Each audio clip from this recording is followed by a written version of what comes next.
Olá, caros alunos, meu nome é Lax Silva e nesse vídeo eu vou falar um pouquinho sobre o princípio fundamental da contagem. Então, nossa primeira aula da disciplina de especialização, na parte de matemática discreta e no princípio fundamental da contagem, o mais importante é vocês entenderem a ideia por trás desse princípio e, basicamente, tudo o que vocês vão precisar no curso de matemática discreta é do princípio fundamental da contagem, o princípio multiplicativo e o princípio aditivo, associando alguns outros raciocínios em relação à natureza dos conjuntos que a gente vai fazer combinação, arranjo. Então, basicamente, esse princípio ele vai caminhar por todo o curso. A gente vai falar do princípio multiplicativo, princípio fundamental da contagem, princípio aditivo e acrescentando alguns outros conhecimentos. Então, gente, se imaginem que eu tenho as cidades A, B e C, tá? São cidades, e que eu queira ir da cidade A até a cidade B eu posso ir, né, de uma para outra por três caminhos possíveis. Ou seja, eu tenho três decisões a tomar. Qual caminho eu vou da cidade A para a cidade B? E vamos admitir que eu tenha dois caminhos para ir da cidade B até a cidade C. Então, aqui vamos trabalhar basicamente com contagem. Eu vou contar um número de decisões, um número de possibilidades de fazer determinada atividade. Então, eu já sei que eu posso ir de três maneiras diferentes da cidade A para a cidade B e de duas formas diferentes de ir da cidade B para a cidade C. Então, como é que eu faço para ir? Quantas possibilidades eu tenho de ir da cidade A até a cidade C, né? Então, para eu ir da cidade A para a cidade B, tenho três possibilidades. Da cidade B para C, eu tenho duas. Então, tenho que chegar na C. Então, eu vou ter que ir de A para B e, muito importante, e de B até C, por esses caminhos que são as únicas possibilidades. Então, isso aqui necessariamente é um problema de contagem. Eu quero fazer contagem do número de caminhos. Então, veja, eu vou usar aqui o diagrama de árvore. Eu vou chamar esse caminho aqui de 1, esse aqui de 2. Deixa eu colocar uma notação melhor. Vai ser o D1, não, D1, D2, D3. Aqui vai ser o D4, aqui vai ser o D5.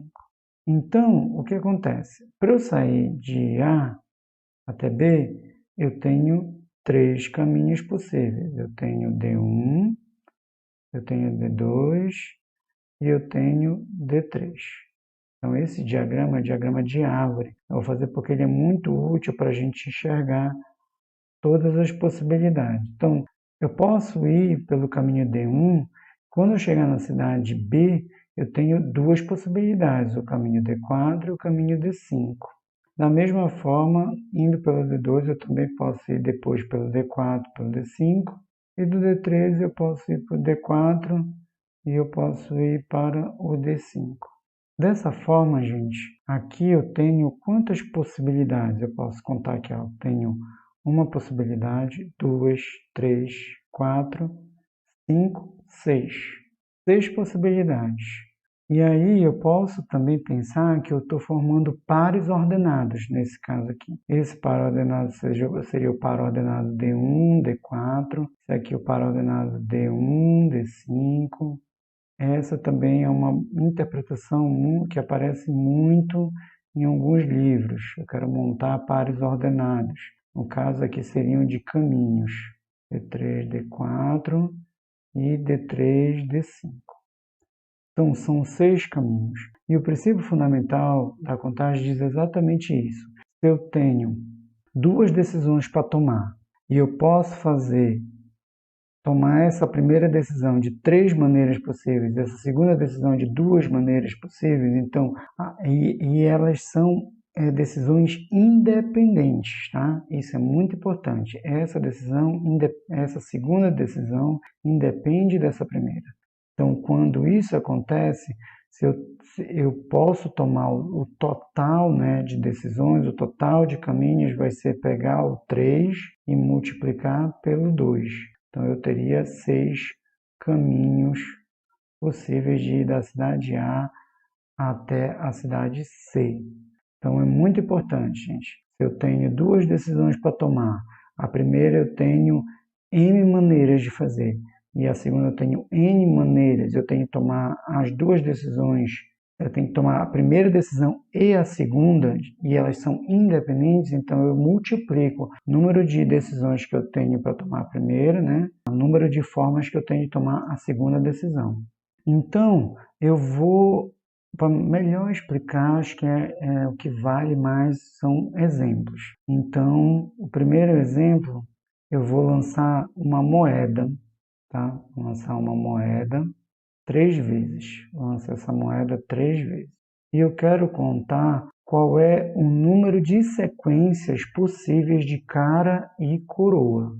Vocês sabem que um lado é a cara e o outro lado da moeda é a coroa, certo? Então, eu vou lançar 3 vezes e eu quero contar o número de sequências. Então, eu vou fazer o esquema de árvore, né, para vocês entenderem mais ou menos o que acontece, e depois eu vou mostrar uma forma utilizando os espaços, os tracinhos que a gente normalmente usa para fazer esse tipo de análise. Então, vamos lá, eu parto aqui. Primeiro lançamento eu tenho cara e coroa. Depois do primeiro lançamento, eu tenho também a possibilidade de ser cara e ser coroa. Aí, no terceiro lançamento, vou ter cara, coroa para cá e para cá. E a partir, se não deu cara, o lançamento deu coroa, aí eu também tenho cara e coroa, cara e coroa, e cara e coroa. Então, o que vai acontecer? Eu tenho 1, 2, 3, 4, 5, 6, 7, 8 sequências.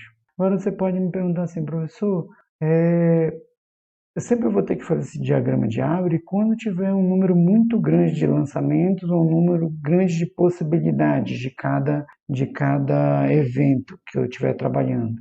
Então, a gente não precisa fazer esse diagrama de árvore. É justamente nesse momento que eu vou mostrar mais ou menos de que forma a gente vai trabalhar em basicamente todos os problemas. Então, quantos lançamentos eu faço? Eu faço 3 lançamentos de moeda. Então, cada lançamento vai ser representado por esse tracinho. E, para cada lançamento, eu tenho 2 possibilidades, que é justamente ou cara ou coroa, né? Aqui também e aqui também. Então, eu vou quantificar quantas possibilidades eu tenho para esse lançamento. Eu tenho 2 possibilidades. Depois que eu faço o primeiro lançamento, eu vou fazer o segundo. Só que o segundo lançamento, ele independe do primeiro, a não ser que a moeda esteja viciada. Mas se a moeda não estiver viciada, esse próximo lançamento independe do primeiro. E eu tenho também 2 possibilidades. Aí eu venho para o terceiro e eu também tenho 2 possibilidades para o terceiro lançamento. E aí, pelo princípio fundamental da contagem, se eu tenho 2 decisões, que no caso aqui são 2 possibilidades para cada lançamento, mas eu posso entender como fosse 2 escolhas que eu posso ter entre cara e coroa, mas aqui eu vou pegar e vou aplicar o teorema fundamental da contagem, porque são independentes. Então, eu vou ter que multiplicar o número de possibilidades do primeiro lançamento pelo número de possibilidades do segundo e também multiplicar pelo número de possibilidades do terceiro lançamento. E aí eu obtenho 8 possibilidades, né, 8 sequências possíveis de cara e coroa. Dessa forma, eu tenho 8 sequências possíveis de cara e coroa. Utilizei somente o princípio fundamental da contagem. Agora vamos para o exemplo 2. Eu quero montar números de 2 algarismos. Números de 2 algarismos, e esses algarismos eles têm que ser distintos. São algarismos distintos, são diferentes, tá? Então significa, por exemplo, que tem que ser tipo o número 12, onde o algarismo da dezena é diferente do algarismo da unidade. Por isso são algarismos distintos. São números com 2 algarismos distintos. Só que agora eu quero formar números somente com os dígitos 1, 2, 3 e 4. Quantos números eu consigo montar? Eu poderia começar 12, o 13, o 14, o 21, 23, 24. Só que aí ia ser um número muito grande, eu ia demorar muito tempo contando esses números. Então, o que eu faço? Eu utilizo o princípio fundamental da contagem. Então, eu quero montar números de 2 algarismos. Então, eu vou preencher esse espacinho aqui, vai ser o algarismo da dezena, e esse aqui, o algarismo da unidade. Então, quantas possibilidades eu tenho para encontrar o algarismo da dezena? Então, eu tenho 4 possibilidades. Por quê? Porque eu posso tanto colocar 1, quanto colocar o 2, quanto colocar o 3 e quanto colocar o 4. Então, tenho 4 possibilidades. E o da unidade? O da unidade eu já não posso colocar 4. Por quê? Porque eu já utilizei um algarismo bem aqui, eu já preenchi ele, que pode ter sido 4, pode ter sido 1, pode ser do 3, mas eu já usei um aqui. Então, sobrou só 3 possibilidades. Então, agora eu tenho 4 possibilidades para esse algarismo da dezena e 3 possibilidades para o algarismo da unidade. Para eu preencher o número todo, eu tenho que preencher dezena e unidade. Né? Dezena e unidade. Logo, eu posso usar o princípio multiplicativo. Multiplicar o número de possibilidades, eu vou ter 12 números com algarismos distintos, formados pelos algarismos 1, 2, 3 e 4. Então vamos, esse foi o nosso exemplo 2. Agora eu vou para o exemplo 3. Eu vou ter uma corrida, eu tenho uma corrida, e nessa corrida participam 5 atletas. Quantos resultados eu posso encontrar para o primeiro, segundo e terceiro lugares? Então, eu tenho aqui o meu pódio, né, com 3 posições, e eu tenho uma quantidade de possibilidades diferentes. Eu posso ter o meu atleta A, meu atleta B, meu atleta C. Depois eu posso ter o atleta D, o atleta B, atleta E. Então, existem várias possibilidades. E aqui, nesse curso, nós estamos preocupados em contar o número de possibilidades. Então, para contar o número de possibilidades, a gente vê aqui. Para o primeiro lugar, eu teria quantas possibilidades? Ora, eu tenho 5 possibilidades, porque qualquer um dos 5 atletas pode ocupar o primeiro lugar.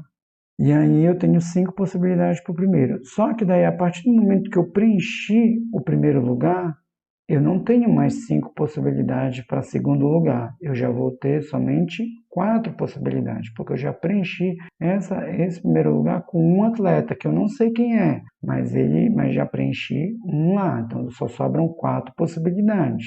E da mesma forma, só sobram 3 possibilidades para o terceiro lugar.